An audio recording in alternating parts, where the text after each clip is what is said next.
time we were together, and there are likely 4 different interpretations of that experience. So from the inside, my experience is different. From an observer's perspective, the event happens, but my experience of it is the reality for me. Just as the observer's experience of it is the reality for them. I feel like I'm talking in circles, but... My understanding is that if I believe that I'm likely to succeed at a particular endeavor, that will influence my actual outcome the same way as if I believe in the likelihood of my failure in a particular endeavor will influence my actual outcome. Yes.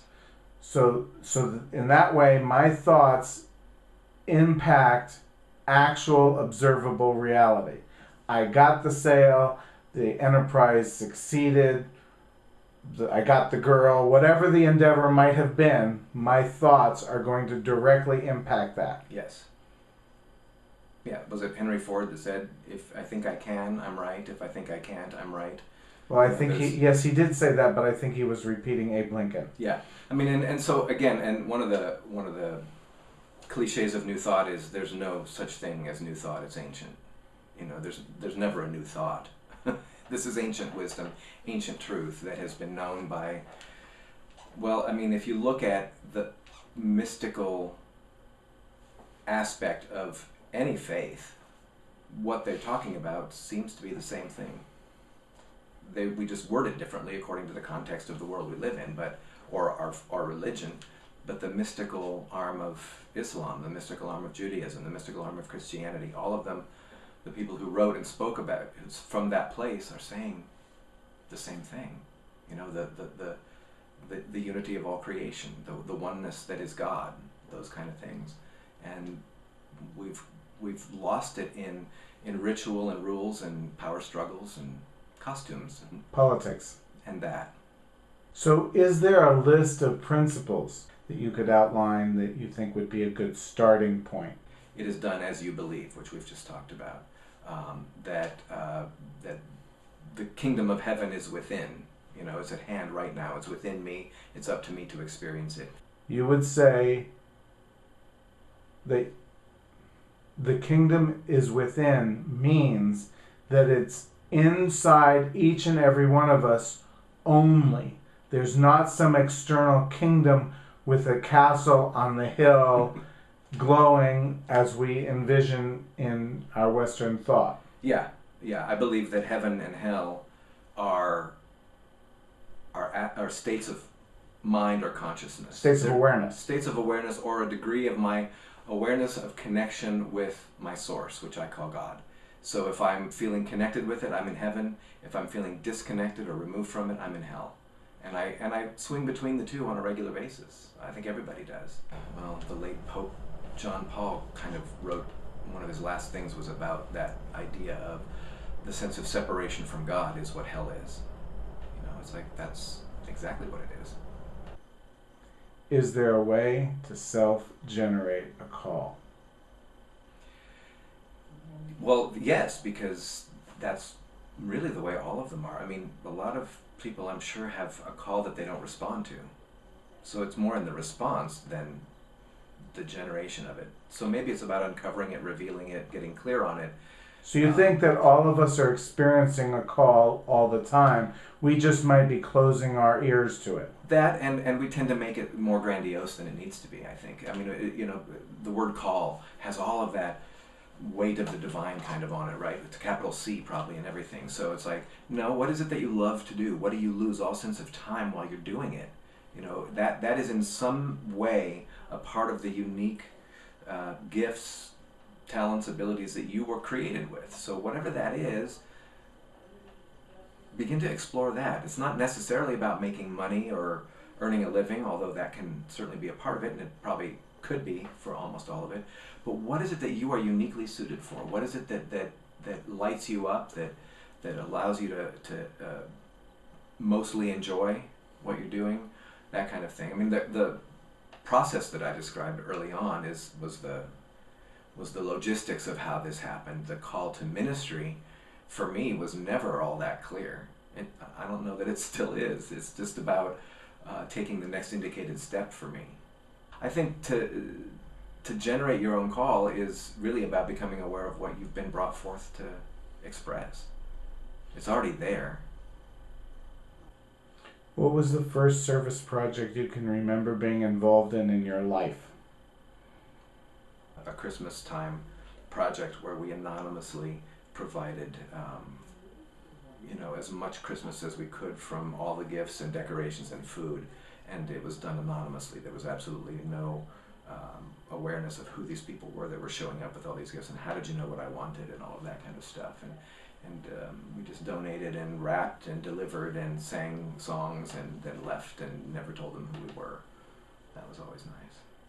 Was there a moment when you had an epiphany that you knew serving others was something that would be a major aspect of your life?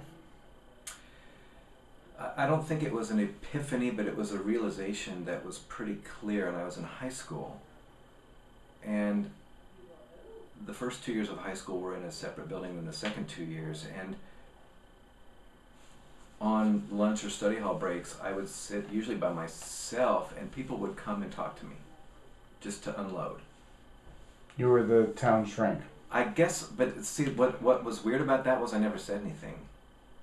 I don't remember ever saying anything. And they walked away feeling better. And I was like, well, that was easy. So well, that's usually what most of us need, is somebody to hear us. That's what feel heard. That's what really drew me into this practice, the licensed professional practitioner idea, which is our lay ministry, are people who are trained in the art of listening, actively and otherwise, compassionate listening. And I absolutely agree that most people just need somebody to hear what they're saying, or hear where they are, or hear what they're feeling. And what I believe, thanks to this teaching, is that the answers lie within the person who's talking, not within me. I don't have your answers. So that was a realization that was, if an epiphany is something that guides your life, then that's what that was. Do you have a particular spiritual practice? It varies. There is prayer involved. I have prayer partners who are colleagues around the country. What is a prayer partner in? That's for me right now. It's over the telephone. It's with people that we've just developed that relationship. We call up, depending on who it is and what's going on. We either talk about what's going on in our life and what we'd like prayer support for, or we just say, here's my request for this week, and I get theirs, and we just pray, and then we're off the phone. Sometimes it's an hour, sometimes it's 5 minutes. So there's that. Are most of them peers within your denomination? Yes. One is now outside of my denomination. She's actually been hired by a Church of Canada church. But she got the same education you did through Holmes Institute and all that. Yeah. So that's part of it. I meditate on a regular basis, which is the way I describe that is being as still as I can mentally and just becoming receptive to a higher idea, a divine influx, something that I'm not aware of when I'm busy talking. So there's that. So would you say it's an empty mind or a focused mind meditation?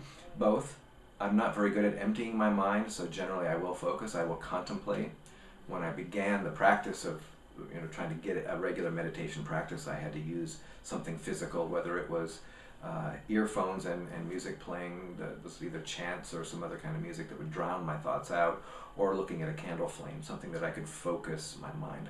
My most effective self-meditations are active, when I'm actually doing something physical that can help focus my mind.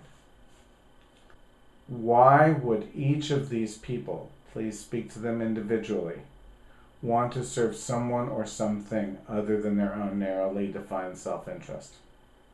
And so for the one whose life is fine, perhaps he or she would like to share some of that, not give it away, not do without it, but how is it so for you? What is the secret of your success? So maybe mentor someone. Yeah, talk about it. So yeah, how it would show up? Yeah, mentor someone, a job preparation sort of training for people, those kind of things. But yeah, to share maybe there is no real secret, but share what you've done so people can say, oh, well, I never thought of that way, you know. But, so why would they want to?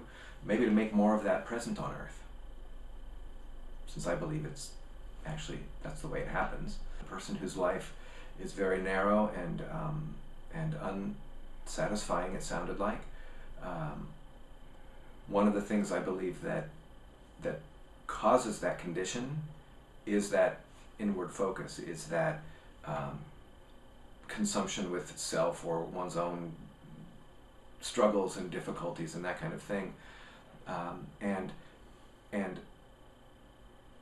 placing oneself in service in some way in your life gets you out of that kind of whirlpool vortex sort of sucking down that can illuminate some greater possibilities. In other words, that restrictive experience could actually be positively impacted by getting outside of it enough to be of service to somebody else or something else.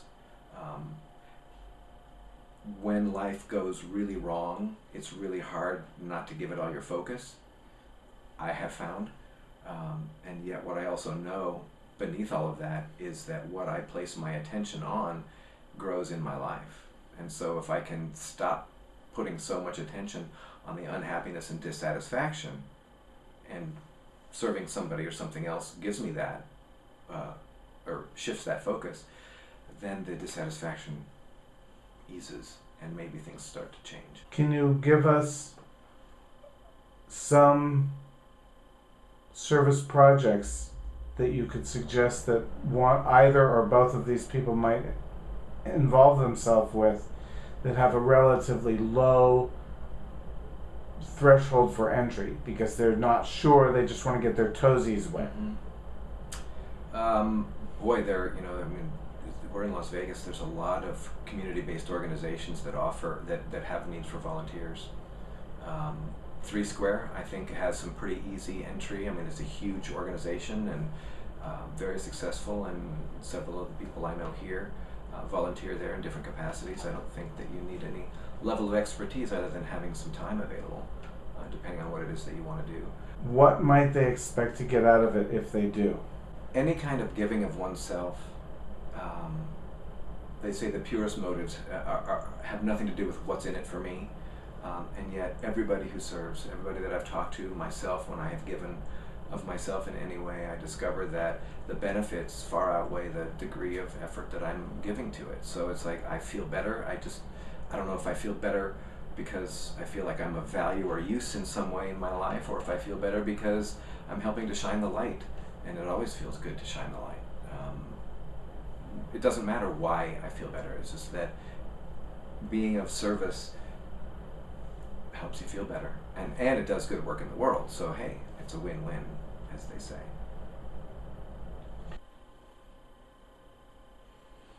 Let's pretend for a moment that all 7 billion of us are going to watch this video. What would you say to us? Just, you are that. You are that. You are that thing, that one, that beloved, that divinity.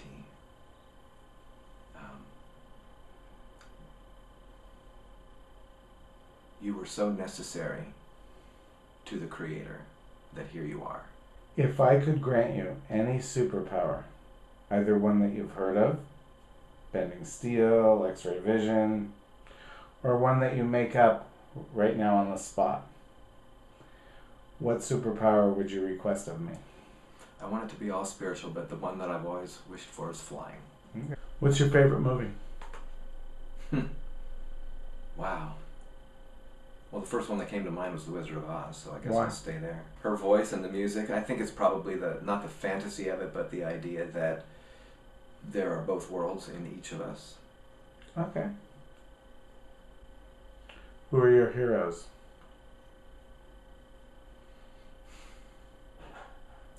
I have pretty personal heroes. My parents, my partner.